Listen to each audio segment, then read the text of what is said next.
Ler resumo da notícia era agosto de 2022. Tite ainda treinava a seleção quando Samir Shaw recebeu uma intimação de um procedimento movido pelo Tribunal de Contas do Estado de Roraima TCRR. O assunto se desenvolveu e virou uma ação no Tribunal de Justiça do Estado TJRR por improbidade administrativa. Como está em tramitação, a ação ainda coloca em xeque a conduta do futuro presidente da CBF. Ele será eleito hoje. A dúvida se dá pela peça de acusação do Ministério Público de Roraima MPRR e pelo fato de que a ação ainda nem chegou perto de um desfecho. A acusação é de um dano ao erário público, prejuízo causado ao patrimônio público estimado em real 1,38 milhão. Mas as peças processuais ajudam a entender por que Samir, hoje candidato único na eleição para a cadeira mais importante do futebol, entrou na lista dos réus. Catapultado para o topo da cadeia da CBF, o médico era diretor-geral do Hospital Geral de Roraima HGR em 2018. Tem a companhia de outras 6 pessoas na condição de réus no processo porque a apuração não se restringe a só uma unidade hospitalar da rede estadual. Esse é um dos principais ingredientes que vieram à tona ao longo da semana que marcou uma candidatura meteórica à presidência da CBF do então presidente eleito da Federação Roraimense de Futebol. O contexto serviu para Samir sentir o peso do novo cargo e o nível de escrutínio e cobrança pelo qual vai passar à frente da CBF. O mandato que começa hoje vai até 2029. O OL teve acesso a documentos que deixam mais claro o motivo de Samir estar envolvido nesse processo. A defesa dele alega inocência, que a promotoria alega o Ministério Público abriu inquérito em 2022 para apurar a suspeita de dano ao erário público,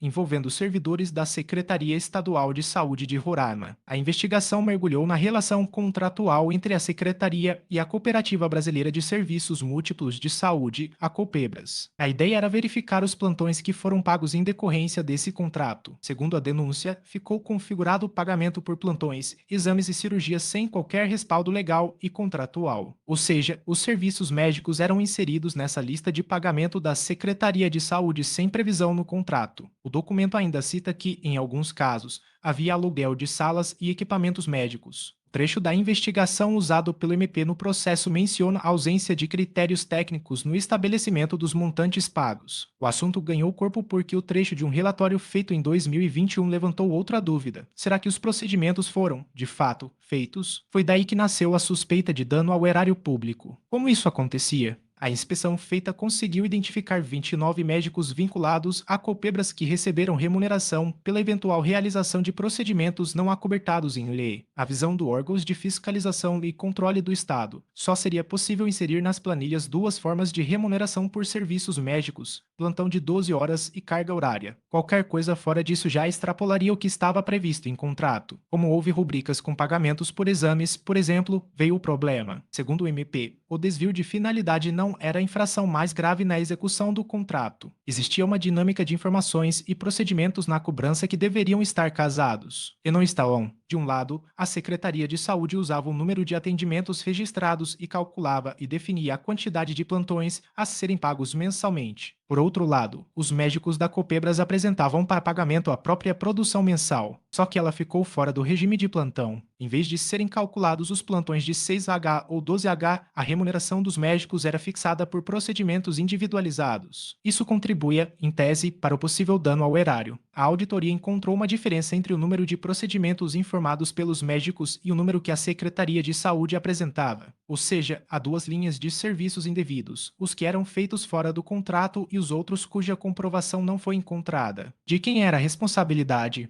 O Ministério Público foi para cima de 2 pessoas, Vanusa Lopes da Silva